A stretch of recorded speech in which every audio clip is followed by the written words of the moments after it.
Thank you very much, Kiamara. And I should mention, because we haven't had meetings in person for so long, Kiamara is under contract to Hort to produce plants for sale and for plant drawing. And by an outside donor that gave us money to hire her to grow us a bunch of plants. And she also grows an equal number of plants for the Regional Parks Botanic Garden as well. But those are all natives. So, well, were there any announcements from the audience for the meeting? The San Francisco Succulent and Cactus Society Succulent Show and Plant Sale, June 17, 18, and 19, here in this building. And it says "Together at Last," and full information at sfsucculent.org. It's early access if you're a member, from Friday 3 to 7 p.m. and Saturday 9 to 10 a.m. and you can join at the door. Otherwise, it's open free to the public Saturday from 10 to 5 and Sunday from 9 to 5.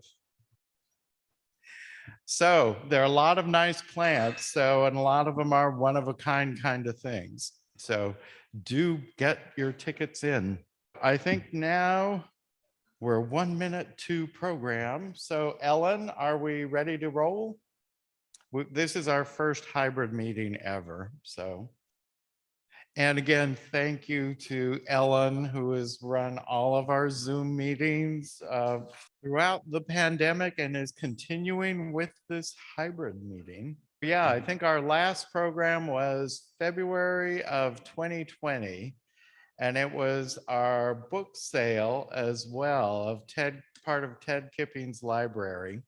That was a large, chaotic meeting. Stu Winchester, aren't you, you're going to be doing a class this summer that's field oriented to alpine areas of California.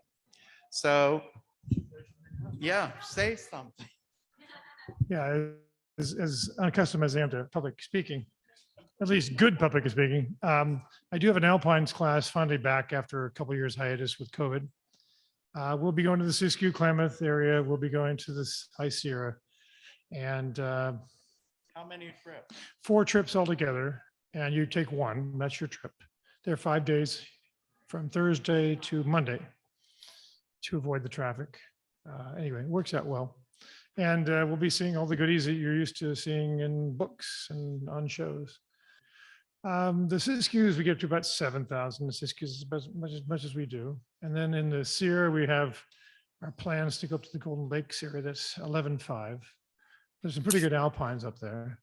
It really depends. I've let the whole class become a free-for-all without. This is a good thing. This is probably not good, but I've also been measuring my ability to get up the trail with a pack, and it's not good so far. So we're making the choice on the students for being either a backpack type or a car camp type. So both kinds, so you can think that over. The site is horticology.com. That's hortecology.com.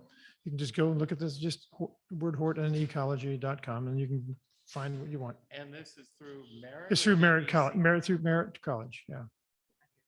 Yeah, camping or backpacking, depending on what the class chooses. We've got about 30 people in the class right now. And we only have 4 trips, so it'll work out. Usually a few strays, a few dropouts. Thank you very much. I guess we'll get right to it since we're a couple of minutes late now. But certainly a speaker worth waiting for. And I'm incredibly grateful to Panayoti for agreeing to come out here to be our first in-person speaker after 2 years. And I'm sure almost everyone here must know him. He does have family here in the Bay Area, so he is out here from time to time. but he's been with Denver Botanic Gardens since 1980. That's a phenomenal amount of time to spend in one public garden, especially one that has changed so radically in these, 42 years, from a small garden with public agency staff to now completely being run by what is private, essentially, NGO. And with a staff of, you said 300? I mean, that's just phenomenal. And for those of you who've never been to Denver Botanic Garden, it is one of the nation's premier gardens in so many ways.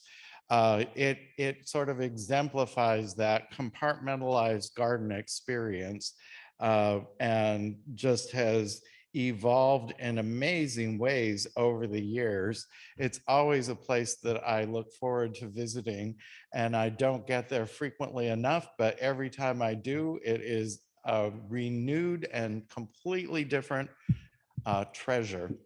Panayoti's been virtually all over the world collecting plants, bringing them back, and promoting them. He's an acknowledged expert in certainly in rock garden and alpine plants and plants from the steppes, the dry grasslands adjacent to all of our interesting climate types like Mediterranean.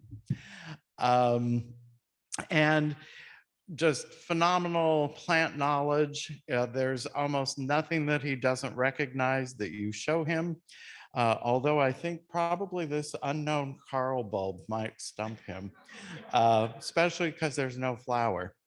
But it gives me great pleasure to welcome him back to Cal Hort and back to California for one of his frequent but never frequent enough visits. So without further ado, Panayoti Kelaidi.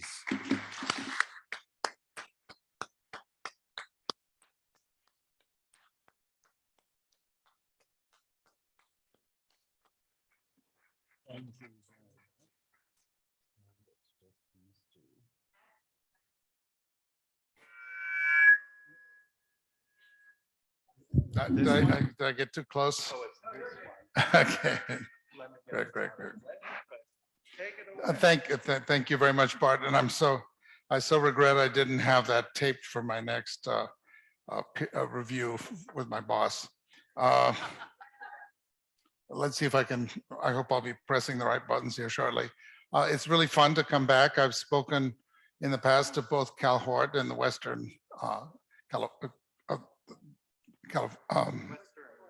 Hort, to both of your organizations and to other organizations here in the Bay Area.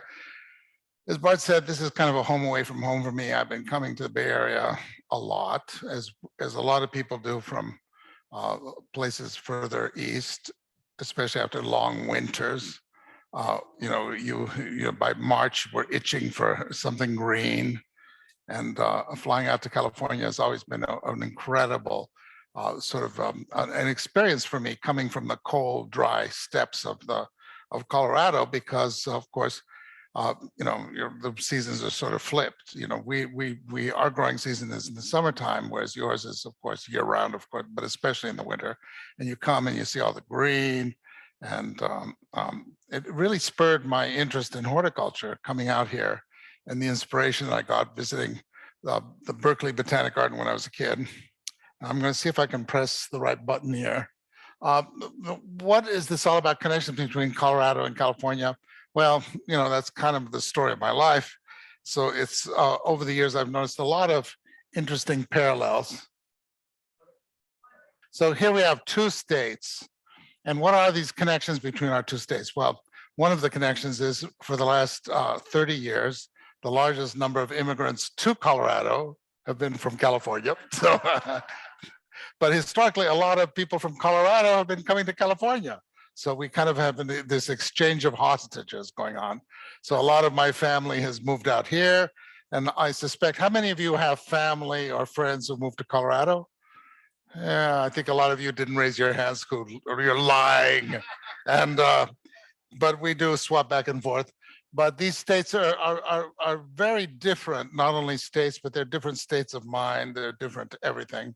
So I thought we would just get the statistics out of the way, since a lot of you are probably being plant nerds are also nerds about other things as well, like statistics. So California is 163,000, roughly 164,000 square miles in area. So Colorado is smaller, but not a whole lot smaller.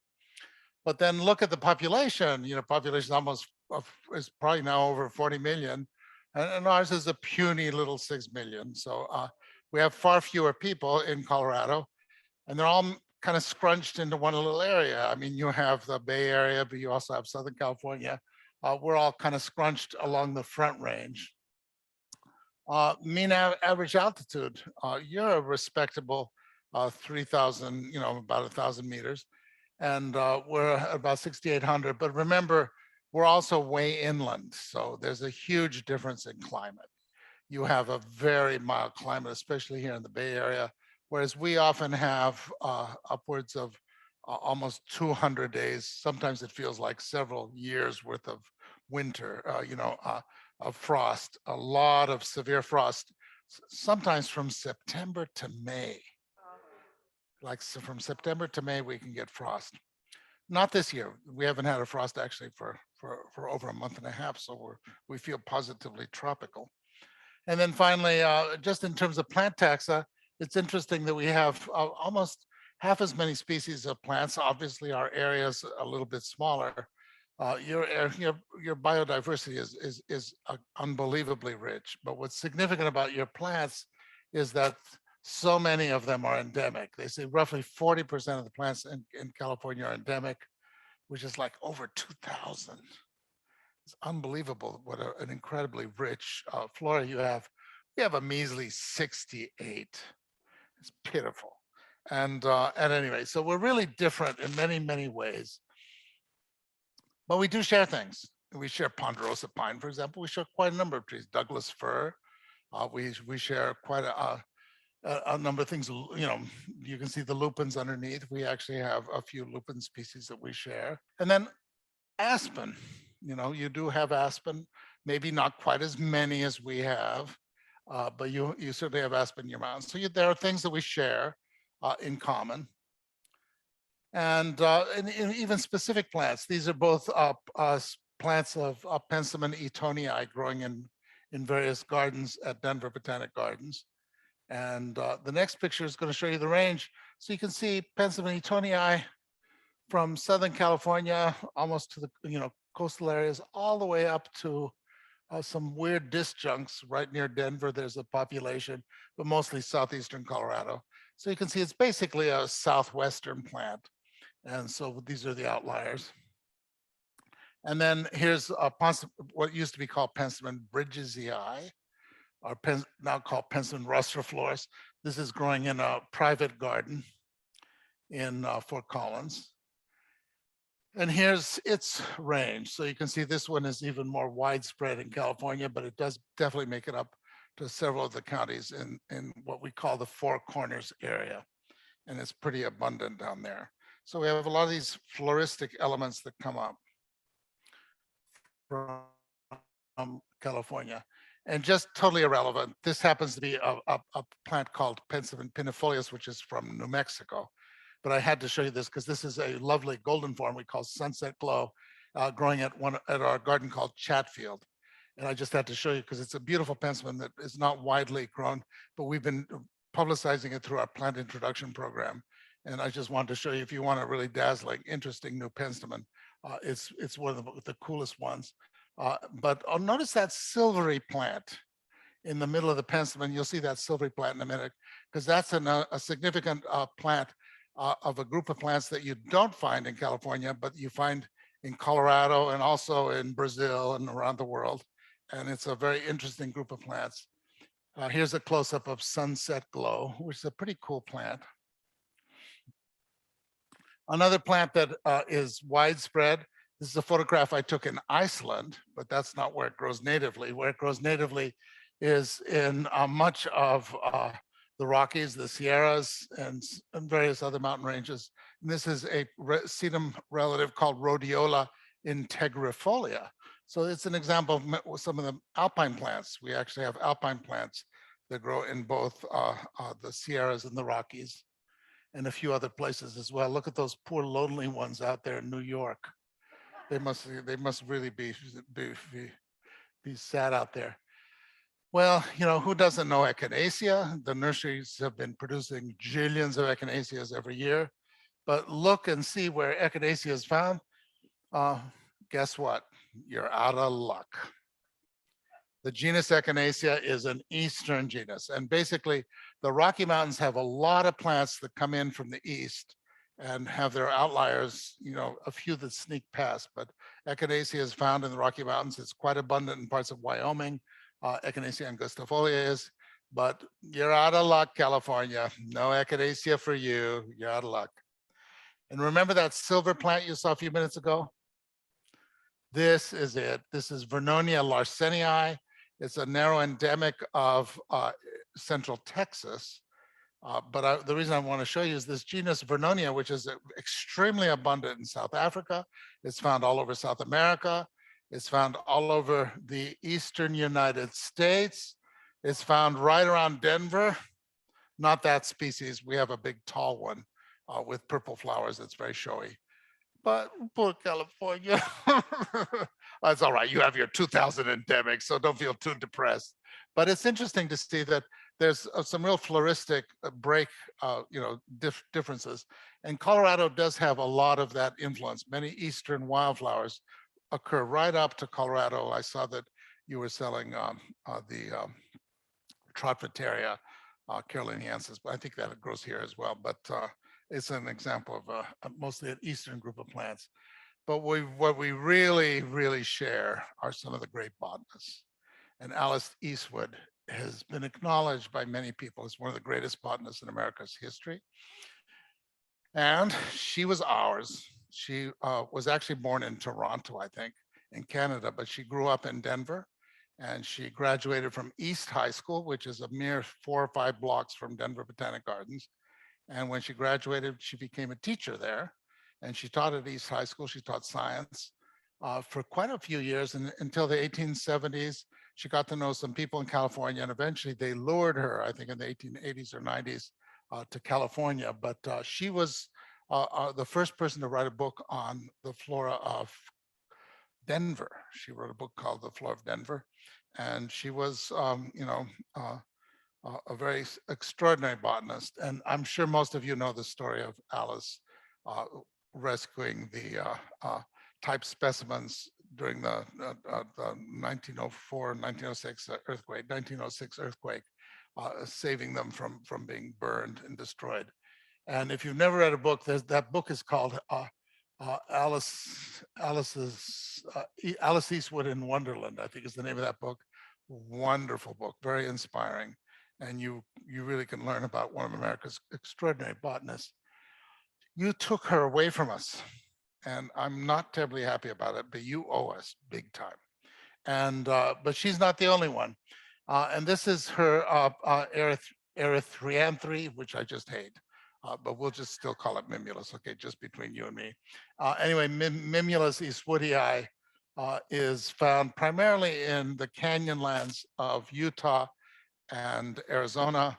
I was very pleased because me and my mentor were the first ones to find it in Colorado, although we stupidly didn't take a specimen. We told Bill Weber, who hightailed it down so he could have the first specimen of it, but we told him where to go. And anyway, this is now been found in several counties in Colorado, but we were the first to find it in Colorado. But she first collected it in Utah. It's very much like your Mimulus or Erythranthi cardinalis, which is quite widespread in California, only it grows very flat on the surface of cliffs. Gorgeous thing. That was actually growing in a hanging basket in a friend of mine's house.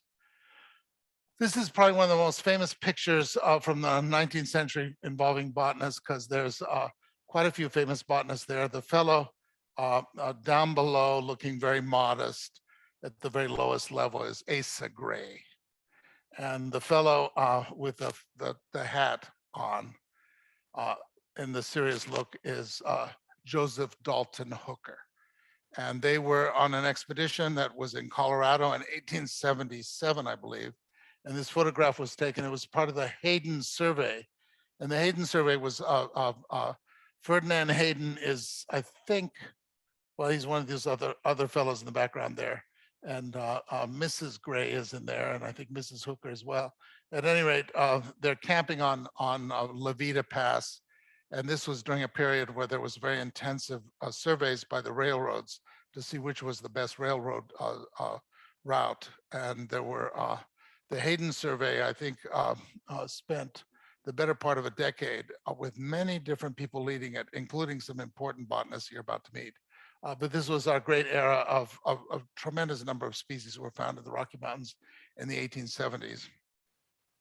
And this photograph was taken about that time.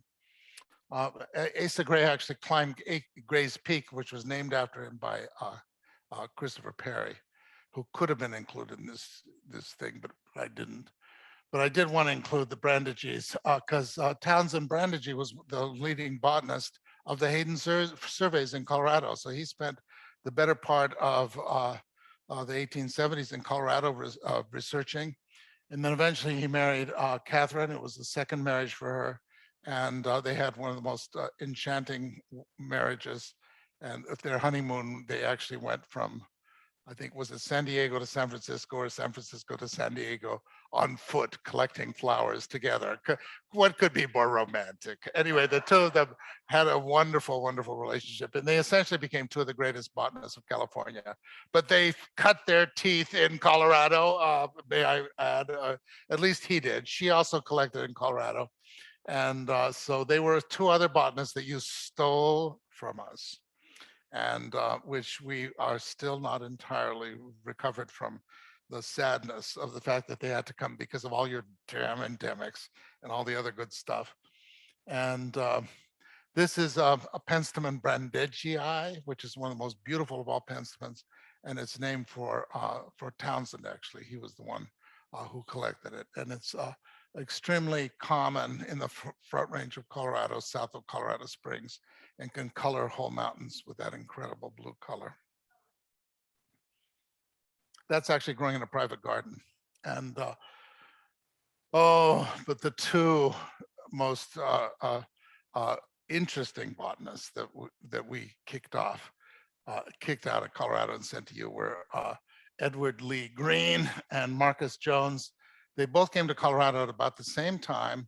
Edward Lee Green was a Episcopalian minister. He became a very, very devout churchman, but he also was a very devout student of botany and a very astute one. And he was one of the first, but in Colorado, he came as a minister. He was not a practicing botanist yet, but he was getting more and more interested in botany. And by the time he left Colorado, he was already starting to collect and do things. And then he came to California and he worked at quite a few institutions while he was here, the Academy of Sciences. He was a professor, I believe, at Stanford for a while, Berkeley. He went to several different places and wrote some very, very important books. At about the same time that he was doing that, Marcus Jones came to teach at Colorado College in Colorado Springs. And he also was a minister, became a minister of the Presbyterian Church. So they were both quite religious and they detested each other. And they both published journals later on, and much of their journals were dedicated to criticizing each other's work. And when Edward Lee Green died, Marcus Jones published a whole issue jubilating in his passing and saying terribly rude things. But the two of them spent most of their next 40 years after they were in Colorado doing botany in Utah, all over the West, and trying to beat each other out at finding new plants. And again, and they both ended up in California, again, stolen from us. But this is not just something that happened in the past. This is a picture of Jones I found on the internet He's collecting in Montana there. And doesn't he look happy? I think this is the most charming picture. Here's about tree line. He's probably been working his buns off all day, and he's collecting specimens, pressing them, and smiling at the camera. So that's Marcus Jones in Montana. Many of you may have known Dieter Wilken. He was at Santa Barbara Botanic Gardens, but before he was in Santa Barbara Botanic Gardens, he was at Colorado State University when he first came out of college. He was a professor at Colorado State University for many years, and that's where I knew him, and we worked together. And then he took him away to work on the Jepson project, and he helped wrap up the book. So your history of stealing our botanists, it just goes on and on and on. But behind him is a plant called Thalictrum heliophyllum. And I have grown this, and we have big patches of it at the Botanic Gardens, but I could not find my pictures. So I borrowed this one off the internet called Janice, from Janice Huggins. And this is the most amazing Thalictrum because it's a xerophyte. It grows on arid, hot, dry cliffs, and it's like aluminum. It's an incredibly rigid, sun-loving plant. So heliophyllum means it loves the sun. It's a very rogue Thalictrum, which usually like moisture and shade. And that was a plant that he described and helped publish. So when you are somebody from Colorado, one of the things you're required to do is show pictures of columbines because they're our state flower. And that's our state flower on the right-hand side. On the left-hand side is another one that occurs in Western Colorado. And they've been known to hybridize in Colorado, but not very often. This picture, by the way, is another one I took in Iceland. I kept finding these Colorado plants in Iceland. I ended up getting better pictures than I did there at their botanic garden than I did in our own mountains. But these are the other on the left-hand side that's taken in my garden. And here's another picture of the Colorado columbine. We are justifiably proud of our beautiful large flowered. It's one of the most dramatic columbines, and it's the parent of many of the garden forms.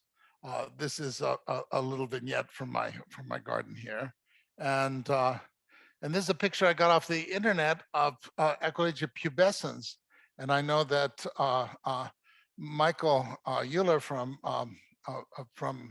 your botanic garden here, Tilden, has been collecting and studying these and finding forms of this that are very much like the Colorado columbine.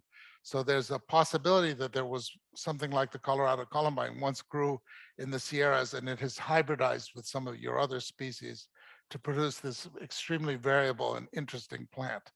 So I couldn't resist sharing that and that information with you. But then there's the ways that you have influenced us. You know, California plants have been the pride of Europe. I don't know how many of you have read the books about that Andrea Wolf has written about the founding fathers, but she wrote a book really about that was the first time I became really aware reading her books of how important California plants were in the 18th century in England. Because the plants from North America, from Eastern North America and from Western really stoked the flames and the passion for horticulture in England, growing these exotic American plants and these spectacular sequoias. Well, these are in Colorado, where we actually have now probably hundreds of sequoias growing in both Eastern and Western Colorado, and growing very, very well. We have some that are about 80 feet tall. Now, they don't grow as fast, and they probably will never grow as big. But they are growing, and they're growing pretty happily. And we have Denver Botanic Gardens has quite a few specimens, which unfortunately are not as photogenic as the one on the street. That's actually taken at Denver Botanic Gardens, the one on the left-hand side. We have not been able to grow madrone. I know if you look on the map there, there's madrones that grow in the Sierras, and they probably grow on the east side of the Sierras and the east side of the Cascades. And there's probably places that it's pretty cold. But if you notice that there's two other species of arbutus, there's one in Arizona called Arizonica, and there's one called Halapensis from Texas. And that's a picture that I took at Denver Botanic Gardens, where we have about 20 madrones from Texas being grown all over the grounds, and um, they're not probably going to get as big because it generally is not as big as Menziesii, but it is a really beautiful plant and it is bone hardy. We've had these horrible cold spells in recent years, the Arctic vortices, they call them, where we've had incredible drops of temperature, which I don't want to tell you about because being delicate Californians, you would probably have a heart attack. But let me tell you, we have almost 100-degree drops in temperature have occurred. And these were unfazed, as were the sequoia dendrons. And here's some better shots of the arbutus. The one on the left-hand side, unfortunately, is not in Denver. It's in New Mexico. That's taken at the Albuquerque Botanic Garden, but it shows the bark is particularly attractive on Arbutus texana. Okay, it's not from California, but close, don't you think? It looks a little bit like your plant. What we do have, though, are Arctostaphylos. You may not be aware of the fact that we actually have quite a few species of Arctostaphylos, make it quite far west. This one's not been found in Colorado yet, but we grow it at the Botanic Gardens and we grow it in Denver. It's called pungens, and it's pretty widespread in the desert southwest.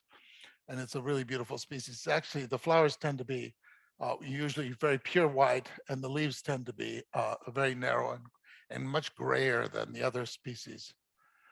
There's one called Coloradoensis that's very widespread in the mountains of western Colorado, and it's a hybrid between Uva ursi and Patula, and it comes in many shapes and forms. And we've been selecting these at Denver Botanic Gardens and growing them commercially now. We have nurseries in Oregon that are producing these in large numbers. And this is at my house. This is a form of Coloradoensis, the cultivar called Panchito. But we have many cultivars that are now gradually being introduced to the trade. And they tend to be, many of them are white, but some are pink. And there's actually one that is almost a deep red that is being released from. And they've achieved that goal that all plants wish to achieve. They become McDonald's plants. So this is actually my neighborhood McDonald's, and it has manzanitas. So it goes to show you that, okay, it's not a California manzanita, but it's our Colorado form from Western Colorado. And it's an extremely good plant. And every year they go out and they shear it, because, people who maintain McDonald's usually are not what we would characterize as the most sophisticated gardeners. But the damn plants, end up recovering and looking pretty good anyway.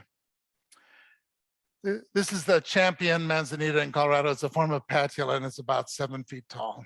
So it's growing in the home of a friend of mine. There's a picture I took in January a couple of years ago, and that plant had over 1,000 cuttings taken of it the year before, and you wouldn't even know it. And it is being introduced under this lady's name.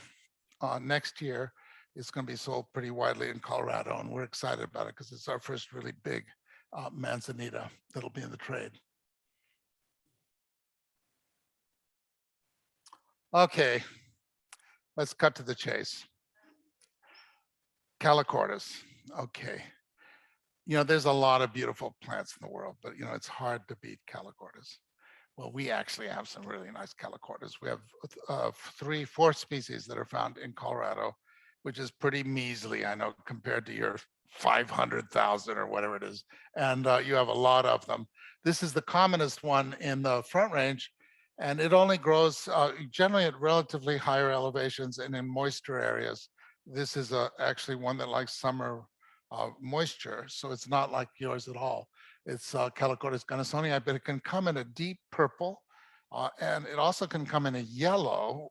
Unfortunately, the range which is yellow is in the area of New Mexico, which is being burned right now. So I don't know what the future of the yellow one's going to be, but it can also come in a deep violet color as well. You'll just have to take that on faith. Oops. This is the overall range of Calicortus, and this is to show you that you saw the plants from the east that kind of found their limit in the Rockies. Well, there's many, many groups of plants that kind of sweep up from California. Basically, they're California plants. And look where they stop. They stop pretty much in the Rockies. So this is an example of the sort of the California element of our flora. And I'm wondering about those poor little counties. Look at that county south of the bay without any Calicortis. You can't convince me there's not one Calicortis in that sky. There's got to be one. And then down there, right on the border, come on. The botanists need to do a little work here. But this meadow is, or I should say was, in my garden. About almost 20 years ago now, they started selling your California Calicortis. The Dutch were growing them commercially, and they were actually growing them for the Japanese floral trade. And they were able to sell them at a price where the Japanese would grow them and they would use them as cut flowers, and they would discard the bulbs because they couldn't grow the bulbs. And then they thought, well, maybe there's a market for these in the United States. So they started growing them, and for about a period of about 10 years, you could buy these pretty cheaply. And one year the price was pretty cheap. And then I'm a bargain hunter, and I knew that if I waited till October, November, sure enough, they dropped the price. So I bought 100 or 200 of them, and I put them in a meadow of blue grama grass at my house. And for years, I had this wonderful display of Calicortis.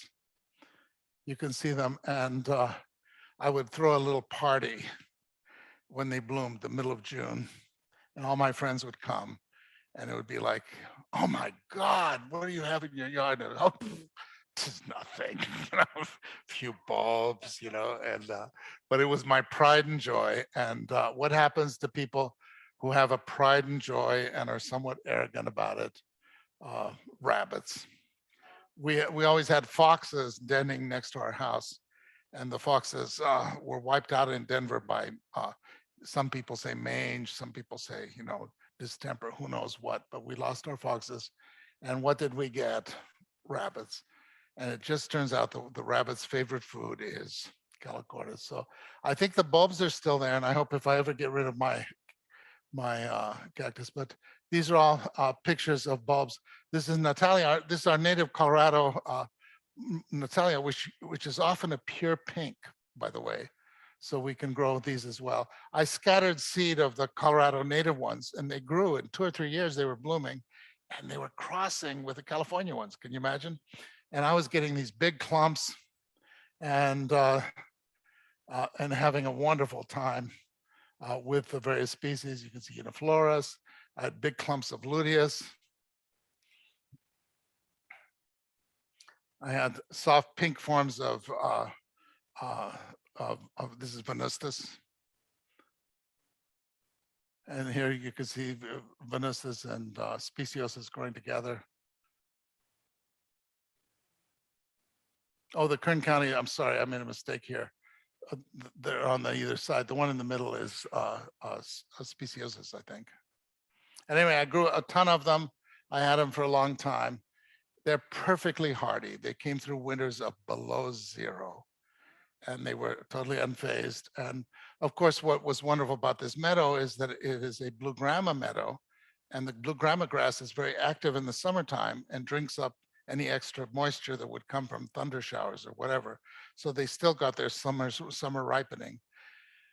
And I think growing bulbs in grass like this is a really wonderful option. But whenever I look at these, especially these incredible red forms that I grew back then, and I look at them and I think, this was probably one of the summits of my horticultural experience. And unfortunately, it's drifting into the past. So hopefully someday we can get a hold of ahead of those damn rabbits, and I can start growing the Calicortis again. But we also grow Lilium pardalinum. This is at Denver Botanic Gardens. We grow a number of your lilies, and they grow very, very well. And your erythroniums. Now, this is a hybrid between Tuolum nancy and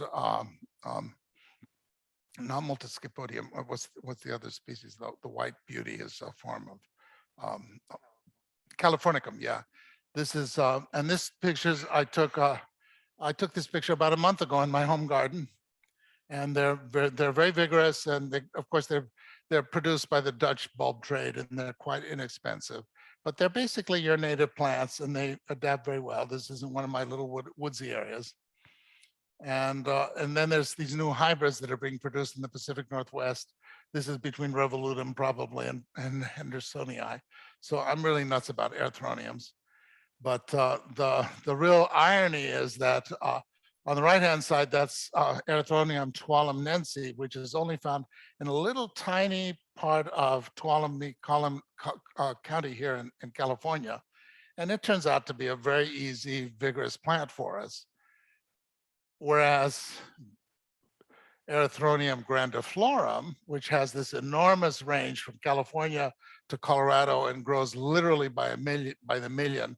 One of my colleagues just published a picture of an area in northern Colorado that had literally tens of thousands of these growing in a meadow. We can't grow our native one very well. It's just not a very good garden plant. So why this rare plant from one little county in California could be so vigorous, who knows why, but it's one of those ironies. And then primulas are primarily plants from China, where I've been very lucky to go with Linda a few years ago. But this is actually in Colorado. Those are Caltha leptocephala growing with Primula perrii. And so we have this absolutely gorgeous primula. We have about 6 species of primulas in Colorado. We probably have the most primulas of any state next to Alaska. So we're very proud of the genus. This is one of our great endemics called Primula angustifolia. It's a very tiny little thing that grows usually above 13,000 feet, very high up in the mountains. And this is, of course, your spectacular species, Primula suffrutescens. This is a picture I actually had to borrow from the web because my picture I never scanned. One of the greatest experiences of my life was once it was during the annual meeting that you sponsored as part of the American Rock Garden Society back in 1983, I think it was, in Lake Tahoe. So I took an extra day or two just on my own, and it was near Lake Tahoe. I went on a hike by myself above the tree line, and I was hiking on this trail, and in the distance I saw this enormous pink patch on the hillside. And I thought, what could that be? It was a big scree slope. And I walked and I walked and I walked, and I walked into a room, and it was bigger than this room, solid, Primula suffrutescens on a steep slope. And I just sat there and I photographed it as I got closer, and I photographed it when I was there, and I took close-ups, and I had a zillion pictures of them, and they're all transparencies, which I've never scanned. So you have to just suffer like me at the memory of your fantastic alpine primrose, one of the most beautiful plants, which unfortunately is extremely difficult to grow in cultivation. I've killed it many, many times because ever since when you have an experience like that, you try and recreate it. But that's another one of our weird links is we have some of the most beautiful primulas in North America growing in both of our regions. And as long as we're on the theme of bright red flowers, this is another plant that has been mangled by taxonomy. We used to be very content to call them Zauschnerias, but now they're all epilobium, and almost all of them are epilobium canum. They give them different varieties, but I'm just still going to call this Zauschneria arizonica because this is the one that's pretty much restricted to southern Utah and to Arizona. And that's my daughter who just turned 35. And that was at our old house. And that's how we grew it. But if you come to Denver Botanic Gardens in September or October, you'll see masses of Zauschneria arizonica, which is one of the most beautiful species. And oops, I did it again, sorry. But, they call them California fuchsias, which is hilarious because they're not really fuchsias. They're in the same family. They're Zauschnerias. Okay, they're epilobiums, but we still can call them Zauschnerias. And their own little thing. And they're pretty much California is the heartland for them. But I can tell you that virtually every species we've tried thrives for us. And so these are just different pictures of all different kinds of Zauschnerias growing in various gardens at Denver Botanic Gardens and in private gardens. Lots of different ones. They are absolutely fantastic. But the one which you probably are not familiar with, and I'd be curious to know how you did, is that there's a form of supposedly the same species that grows all over California, Canum, which actually comes from northern Utah and from Wyoming and a little ways into Idaho. And it's actually mostly an alpine plant. And here it is growing in Denver. It's used on a massive scale as a ground cover. In fact, I've seen it used in the middle of road medians and everything else. And this is so-called, this is Goretii, the Wyoming species. And what's fantastic about it, because it comes from the Rocky Mountains and the nature of our climate is such, this has started blooming for me in May. So it almost always starts in June and it blooms for the whole summer. So unlike the ones from California, which tend to bloom much later in the year, this is a very early one. And this is the one that has really taken off, and it's being used on a very large scale as a garden plant. This is in my home garden, and that's Zauschneria. I think they call it Epilobium septentrionale now, but Zauschneria septentrionalis is the name we knew it as, and it's my favorite. And I've seen that growing in quite a few places, and actually I've seen it at Tilden. It's absolutely spectacular. But I think it's the most beautiful of the Zauschnerias. And again, it's a wonderful one for us as well. And here it is at Denver Botanic Gardens clambering on some rocks. I like red, and that's why I'm kind of finishing up with some of my favorites. This is, you know that there are only 2 scarlet delphiniums, and they're both yours. And I'm terribly jealous, but I'm growing them and I love them. And I grew this a number of years ago. I got this from Annie's Annuals. And every year I come out and I buy more from Annie's Annuals because nobody in Denver will grow it, and I haven't been able to grow it myself. But a Delphinium cardinale, I think, is one of the greatest garden plants ever. So every year I have to come out and get some more of these to put in my garden. They've not proved to be perennial for me yet, but I'm determined that one of these days I'm going to find a spot where they can be perennial. But the real champion plant for us was about 20 years ago. One of my colleagues brought plants from Suncrest of this Monardella that had been selected by a nursery in Southern California by the Sampsons as, and they gave it the name Marianne Sampson. And we put it in an auction, and I bought it for a lot of money because I'd really been wanting to grow this. And I got it and I put it in my garden and I killed it. But I didn't realize that my colleague had taken cuttings. And so the next year I went out and it was planted here and there at the Botanic Gardens, and it did really well. And it's turned out to be a real tough little plant for us. And this is the range of Monardella macrantha. And who would have thought that a plant that had that range would produce a plant that does this in Denver? It starts blooming in May most years, and it blooms through till November. It is probably one of the most spectacular perennials that you can grow. And here it is growing at our Chatfield site, which is about 20 miles from the York Street site at Denver Botanic Gardens. Extremely exposed site, extremely much colder than Denver Botanic Gardens, much windier, much hotter. And it just loves it, as you can see.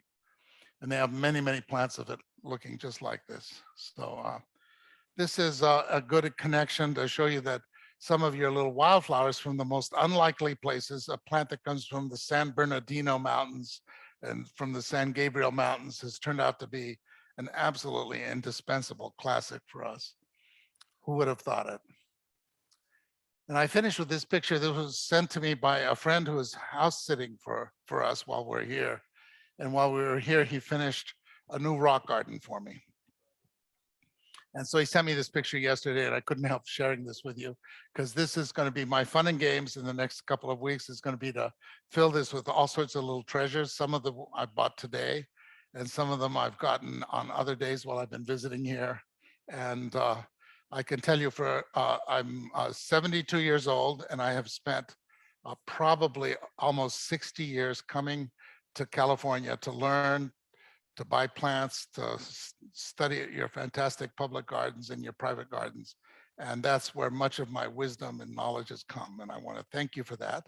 And come and visit me sometime. And you might be surprised at some of the things you'll find from your own backyard growing in the god-awful steppes of Colorado. So that's the end of my presentation. But if you have some questions, I'll be happy to answer them.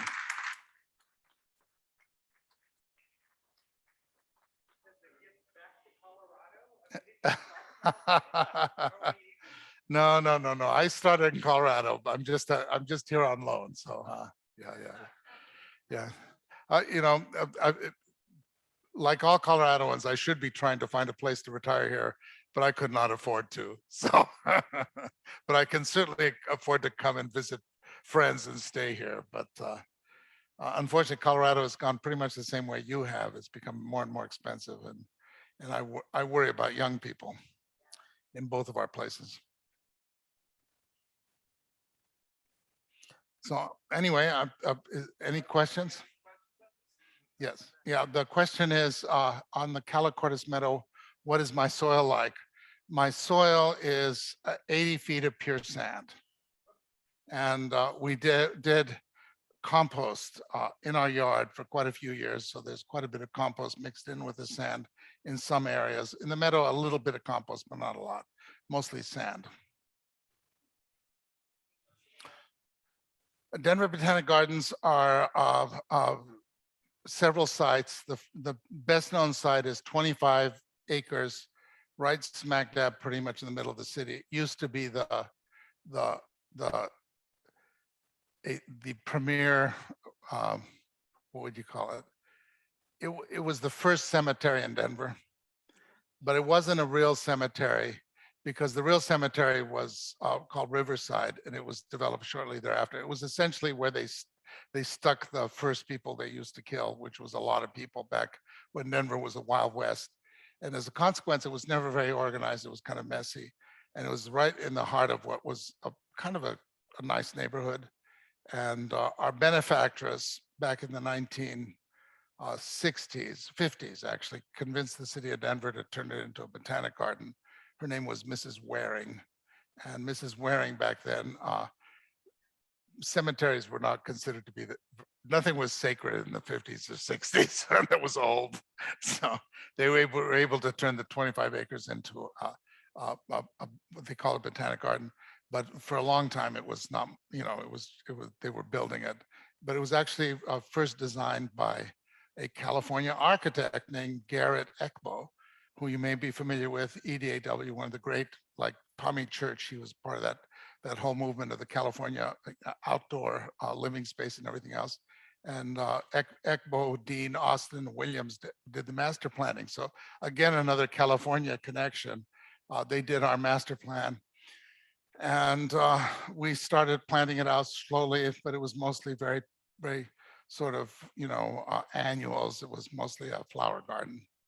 And then we began developing real, botanical collections about the time I came. And then it kind of ballooned. And we probably are one of the most highly intensively utilized spaces on Earth because we do so many different kinds of things. We have probably the most popular concert series in Denver, just about, summer concerts that we have at the site. We have all these display gardens, but they're also, scientific collections. We have a research staff that does scientific research and on endangered plants and all different kinds of things. And so we have been growing in our staffing tremendously. Almost every year, we add about 10 staff in various capacities, and we're extremely popular. We have over 1.5 million visitors. So it is an intensively used space. And we have art galleries, 5 art galleries with a lot of, world-class artists, displaying their work. And so it has been fascinating to start at a provincial, kind of a sleepy little place, and watch it transform in 40 years into really, you know, a cutting edge part of the community that's very loved. People just love us. We have 50,000 members who pay at least $60 a year plus. We have over 50,000 members who belong to the Botanic Gardens. And as a member, you can come free, but most of them pay, you know, I think if you're, maybe if you're a student or elderly, you can pay like $50, but usually it's $60 up a year. And we have a lot of people pay a lot more than that. We have members who are at the $1,200 level, and we have, you know, $5,000 level. So we're really, you know, very, very popular, and a lot of buy-in from the community. So quite a few of you visited. I know a lot of you. Yeah, a lot of you have visited. If you haven't visited in the last 5 years, you won't recognize the place because we've just completed a $140 million makeover that was pretty big, with new parking structure, new this, new that. So, and we keep growing. On our Chatfield site is 750 acres, and it's rapidly evolving. And we're about to get another large new site. And then we have an alpine unit, and we have a big prairie that we maintain with the city of Aurora. So we have different sites all over the city. Yes.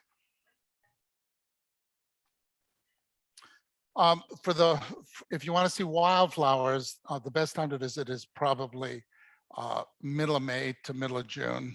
That's when our native areas and wildflower areas and alpine areas are at their peak for just the general, you know, ambiance and color anytime in the summer months, July and August, because we have a lot of annuals and a lot of, you know, color in water gardens, you know, with Victoria water lilies and everything else. So the summer months are really nice, but I'd say almost any time from March to really October. But even in the wintertime, our visitation in the wintertime is heavy because of the architecture and because people love us. So even in the wintertime, we have crowds. Yeah. Yeah, the Chatfield site is open just like the York Street, and Chatfield has some really outstanding gardens. You know, a smaller number now, but it's growing and developing as time goes on.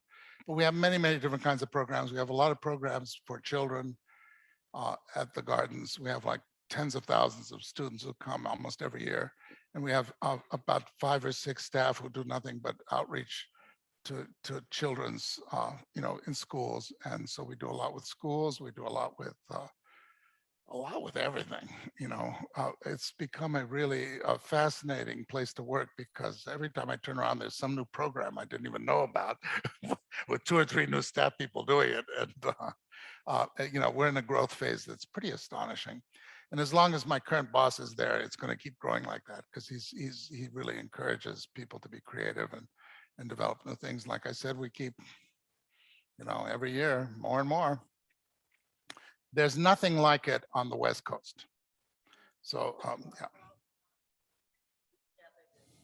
I beg your pardon?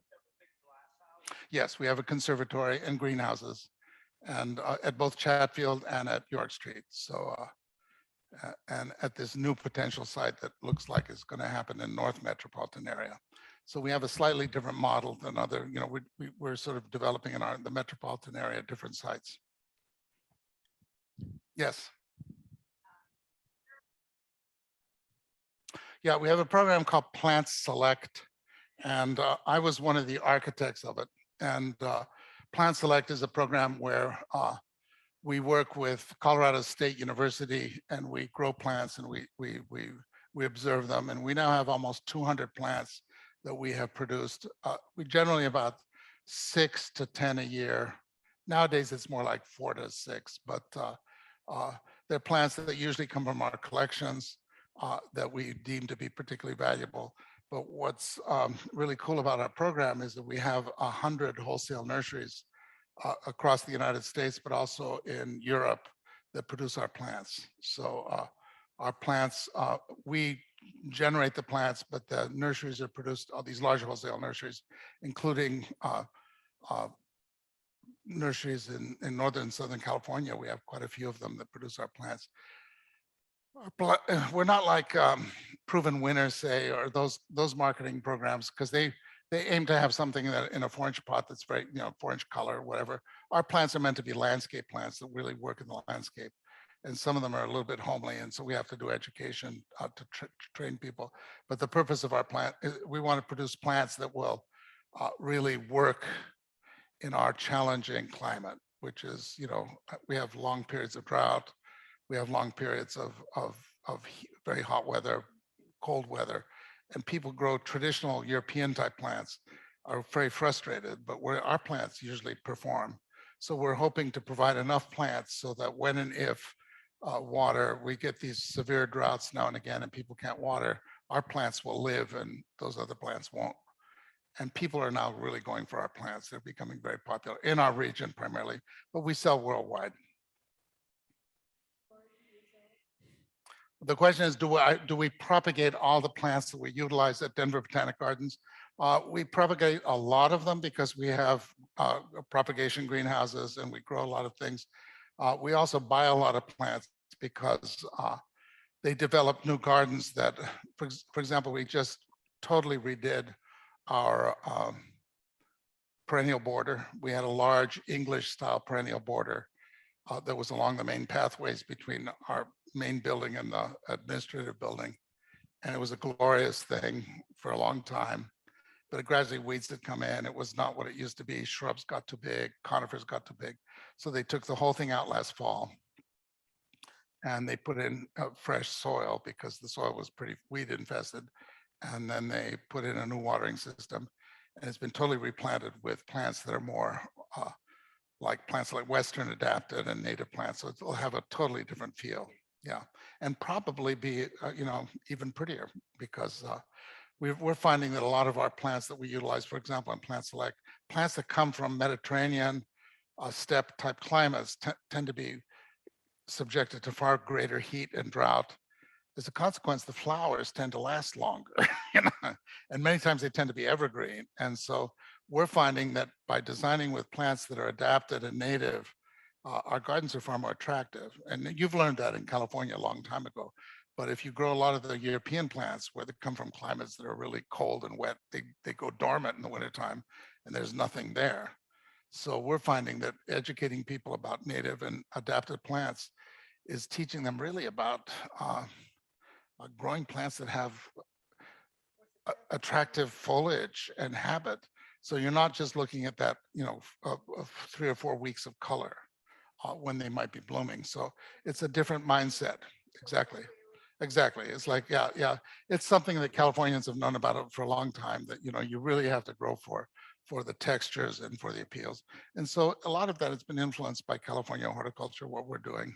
And but it's hard because most of our people who move into Colorado come from the Midwest. They come from the East and they want green. They want to see that emerald green. See, you actually have green for much of the year when it's rainy. We don't.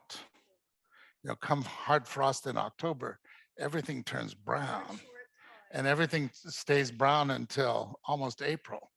And then it never turns bright green. It turns kind of a sagey green or bluey green, but it's never green.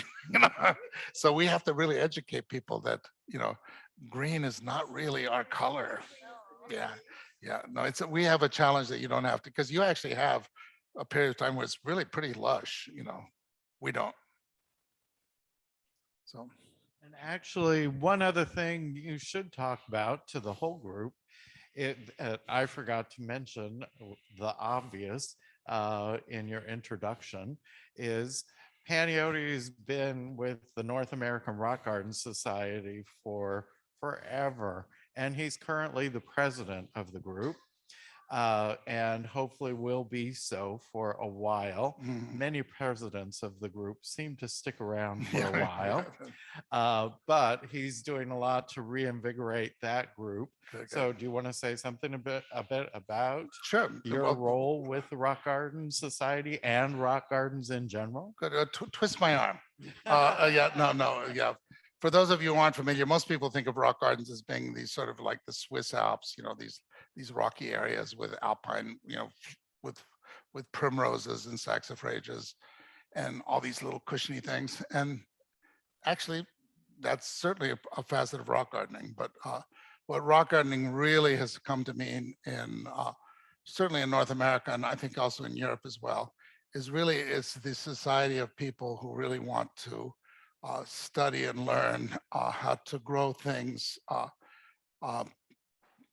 really the coolest, neatest plants of the world, but to grow them in a sort of a naturalistic fashion. So a lot of the people in the Rock Garden Society, the main concentrations of populations are in the Eastern United States, the Pacific Northwest. California has a huge number of our members. And a lot of people live in areas where you can't grow alpine plants very well. So what we really are talking about is cushion plants, rock plants that are adapted rock habitats, but also bogs, meadows, deserts. Rock gardening is really about rocks that are everywhere, but it's not about the rocks so much as about growing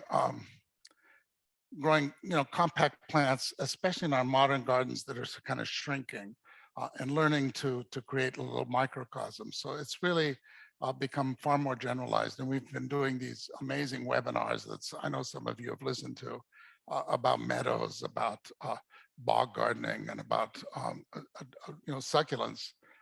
And I think Pamela Harper, who was a famous garden writer, once put it, the Rock Garden Society is really, the society nationally and internationally of the people who are the most fanatical.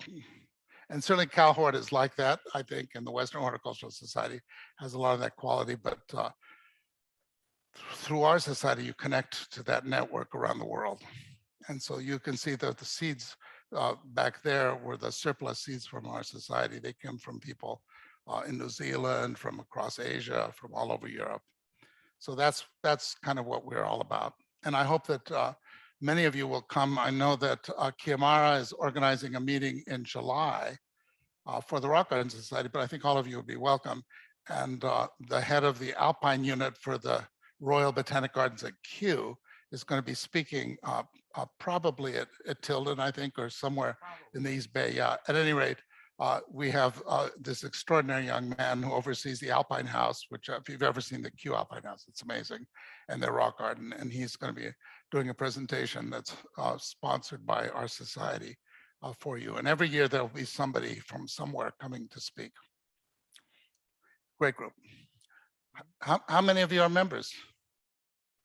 Oh, see, half the room is already a member. And if you aren't a member, it's never too late. So yeah, nargs.org. Thank you. Great. And thank you very much for coming out and joining us this evening. It's been wonderful. Okay, we're going to take a brief break, but before we do, just remember that next month we're having another live in-person meeting here, and that Lily Ehrman will be speaking on the biology of biomimicry. That should be a very interesting talk. And actually, she's Mary's daughter. Do you want to say a little bit about what the program will be and about what she does? Come on up and use the mic. Should be very good. She has been studying biomimicry now for a decade and is really excited about the strategies that she finds in nature that solve problems, all manner of problems. Everything that we see this incredibly tall tree growing, and it's everything that it's garnered has been within a matter of feet from it. It doesn't truck anything in from China or Peru or, and so she's going to talk about the strategies that California native plants employ to solve many of the engineering problems and the, spatial adaptation and weather climate adaptation problems and things that we are facing, and engineers and people are always trying to solve. So this is an emerging field that has become just really exciting. So hope you'll join us. Yeah, thank you.